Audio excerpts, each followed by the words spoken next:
RS brothers లో ఆషాఢం KG sale మళ్ళీ మొదలైంది. మరెన్నో క్రేజీ ఆఫర్స్ ఖైదీ చేయండి ఆర్ఎస్ బ్రదర్స్.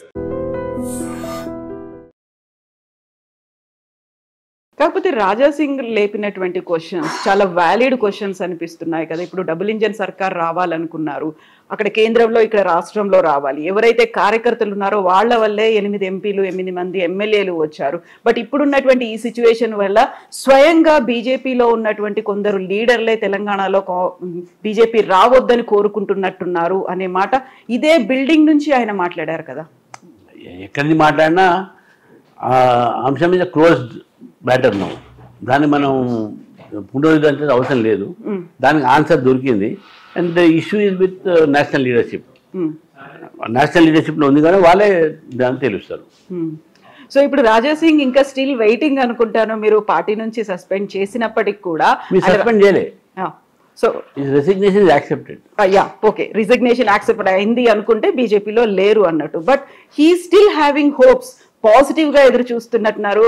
కేంద్ర నాయకత్వం నన్ను పిలుస్తుంది, మాట్లాడుతుంది అనేది, ఉప ఎన్నిక రాదు గోషా మహల్లో అనే మాట అక్కడ కార్యకర్తలతో చెప్తున్నట్టున్నారు. నేను దాని విషయం కామెంట్ చేసుకోలేదు, ఎందుకంటే అది టూ హైపోథెటికల్ అయిపోతుంది. నేనే ఇప్పుడు రాజీనామా చేయట్లేదు, ఉప ఎన్నిక కూడా రాదు, దాని మీద నేను హైపోథెటికల్ క్వశ్చన్స్ అవి నేను ఆన్సర్ అన్ని. ఓకే, సో అది రాజా సింగ్ ఇష్యూ. అదే రోజు ధర్మపురి అరవింద్ గారు ఎందుకు రాలేదు మరి? ఉంటుంది, అది వాస్తవం కూడా. తర్వాత ఇంటికి పోయి వచ్చాను. It was not well. ఇప్పుడు ఏమవుతోంది? బండి సంజయ్ గారికి ఈటెల రాజేందర్ గారికి మధ్యలో ఆ కరీంనగర్ వరకే పరిమితమైందా? అది నియోజకవర్గానికైనా మొత్తంగా ఎఫెక్ట్ అనేది, ఇంపాక్ట్ బీజేపీ మీద ఎట్లా ఉండబోతుంది?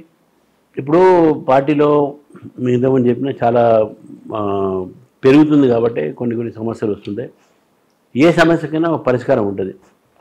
మేము ఈ పరిష్కారాన్ని కూడా ఇద్దరు మాకు ఇంపార్టెంట్ లీడర్స్, ఇద్దరు కూడా మాస్ లీడర్స్, ఇద్దరు కూడా బ్యాక్వర్డ్ క్లాసెస్ నుంచి వచ్చినటువంటి లీడర్స్. మాకు ఇద్దరు ఇంపార్టెంట్. వాళ్ళిద్దరు కూడా పార్టీకి చాలా అవసరం, చాలా కావాల్సిన వాళ్ళు. ఏదైనా ఉంటే తప్పకుండా నా దృష్టిలో ఇదంతా కూడా పైన ఢిల్లీ నాయకులు తెలుసు. అది నేషనల్ పార్టీ కాబట్టి ఇది డెఫినెట్గా దాంట్లో వాళ్ళు చొరవ తీసుకొని ఈ ఇష్యూ సాల్వ్ చేస్తారు. ఇదేం పెద్ద ఇది కింది దాకా పోయే ఇష్యూ కాదు. ఇది అది అక్కడెక్కడే సెటిల్ అయిపోతుంది, పోయిస్తాం.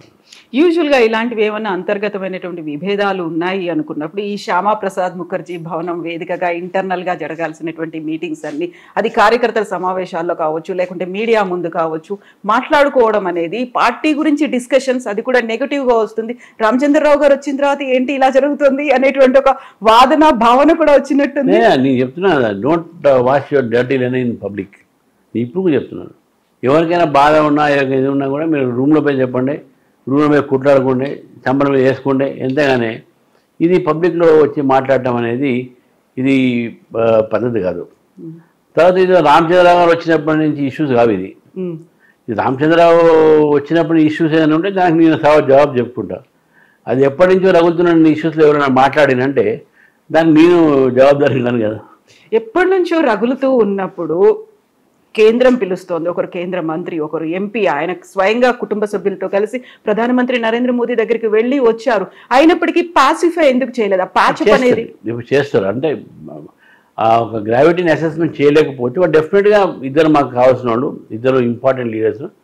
ఇది మా పార్టీ మంచికి ఇద్దరు మాట్లాడేటటువంటి ఒక స్టెప్ తీసుకుంటుంది, పార్టీ తీసుకుంటుంది.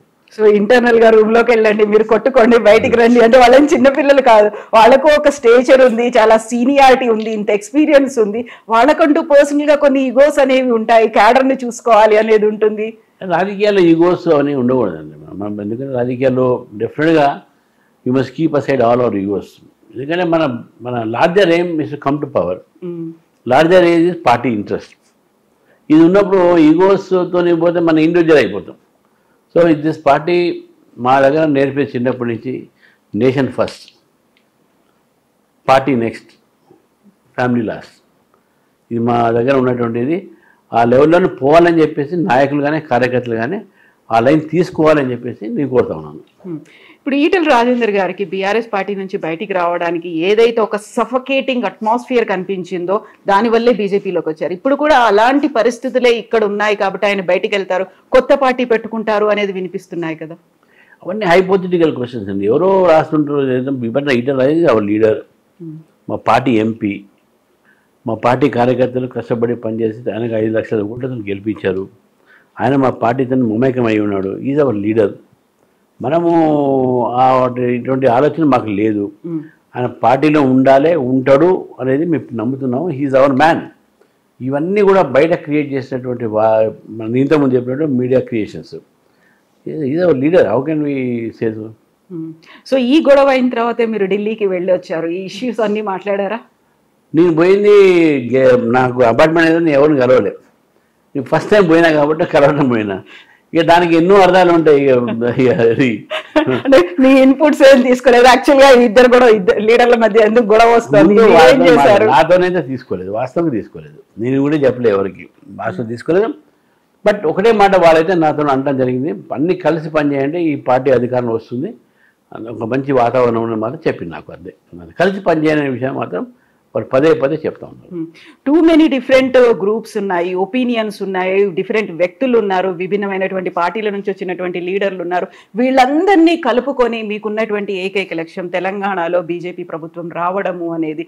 దానికి కావాల్సినటువంటి ఈజీ మెథడ్స్, పాసిఫైంగో, ప్యాచప్లో ఇలాంటివన్నీ ఎలా చేస్తారు? మీరు ఏం చేద్దాం అనుకుంటున్నారు? అన్నీ అవసరం లేదండి. అందరు పెద్ద ఇష్యూస్ ఏం కావు. ఇప్పుడు ఏదో కొద్ద ఉంది కానీ ఆల్ ఆర్ వన్. అందరు కూడా ఒకటే ఆలోచనతో ఉన్నారు, బీజేపీ అధికారం రావాలి. Every one wants to contribute for it.